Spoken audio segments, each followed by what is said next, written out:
Shalom, selamat pagi kepada sahabat Fisdak dimanapun Anda berada. Salam dalam kasih Tuhan kita Yesus Kristus. Sebelum kita mendengarkan renungan pagi ini, mari kita berdoa bersama. Segala puji dan syukur kami naikkan di hadapan hadirat-Mu ya Bapa. Oleh sebab berkat dan kasih setia Tuhan, pertolongan Tuhan, penjagaan Tuhan, pemeliharaan Tuhan di dalam hidup kami. Di sepanjang malam tidur kami boleh bangun di pagi yang indah ini. Dengan penuh rasa syukur, kami datang lagi pada Tuhan. Kami mau mempelajari firman Tuhan. Dan biarlah firman ini dapat menolong kami. Kami boleh lebih dekat, lebih mengerti, dan lebih mengenal akan Engkau. Engkau adalah pencipta langit dan bumi. Engkau yang mengasihi, Engkau lah yang mencintai kami umat manusia. Oleh karena itu Tuhan, biarlah kami hanya menyerahkan hidup kami ke dalam tangan Tuhan. Untuk segala apa yang kami lakukan itu boleh berkenan di hati Tuhan. Terpujilah Engkau Tuhan dari sekarang sampai selama-lamanya. Ampuni kami dari salah dan dosa di dalam nama Yesus yang adalah Tuhan dan Juru Selamat kami. Amin. Renungan pagi hari ini Senin 17 Mei 2021. Dengan judul ketika dicaci maki, ia tidak membalas dengan caci maki. Ketika ia dicaci maki, ia tidak membalas dengan caci maki. Ketika ia menderita, ia tidak mengancam. Tetapi ia menyerahkannya kepada Dia yang menghakimi dengan adil. 1 Petrus 2 ayat 23. Betapa sering kita merasa bahwa kita telah diperlakukan dengan tidak adil.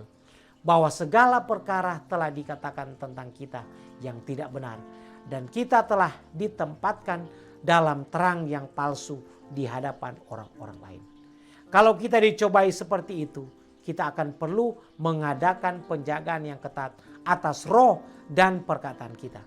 Kita perlu memiliki kasih Kristus agar kita jangan menyayangi roh yang tidak mau mengampuni. Janganlah kita berpikir bahwa kecuali orang-orang yang telah menyakiti hati kita mengakui kesalahannya, kita pun dibenarkan dalam menahan dari mereka pengampunan kita. Seharusnya lah kita tidak memupuk kesusahan kita, menyimpannya dalam hati sampai orang yang kita pikir bersalah itu merendahkan hatinya oleh pertobatan dan pengakuan. Betapa berat pun mereka telah melukai kita, janganlah kita sekali-kali menyayangi kesusahan kita itu dan bersimpati dengan diri sendiri atas luka-luka kita. Melainkan sebagaimana kita tetap berharap kepada Allah untuk mengampuni segala kesalahan kita. Begitu pula kita harus mengampuni orang-orang yang telah berbuat salah kepada kita. Bila mana kita dicercah, betapa kuatnya penggodaan untuk membalas dengan cercaan. Tetapi dalam melakukan ini, kita menunjukkan diri kita sama jahatnya dengan orang-orang yang menyercah itu. Kalau tergoda untuk menyercah, berdoalah dalam hati agar Allah memberikan kepadamu anugerahnya dan menjaga supaya lidah berdiam. Yesus telah memberikan kepada kita suatu teladan bahwa kita harus mengikuti jejaknya dan menyatakan belas kasihan dan cinta serta kebajikan terhadap semua orang.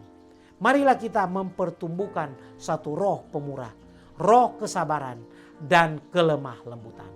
Berbelas kasihan terhadap orang-orang yang ketika di bawah penggodaan telah berbuat kesalahan yang besar terhadap kita. Kalau mungkin, marilah kita menyembuhkan luka-luka itu dan tutup pintu penggodaan oleh membuang segala penghalang yang telah dibuat oleh yang bersalah itu di antara dirinya dan kita. Tuhan senang mencurahkan berkat-berkat-Nya atas mereka yang mau menghormati Dia. Yang mau menyatakan kemurahan-Nya dan menunjukkan bahwa mereka menghargai kasih-Nya kepada mereka oleh menyatakan sifat yang sangat ramah kepada orang-orang yang di sekitar mereka. Demikianlah firman Tuhan yang kita baru dengar tadi. Salam kami dari Fisdak Media Ministry. Tuhan senantiasa memberkati kita semua.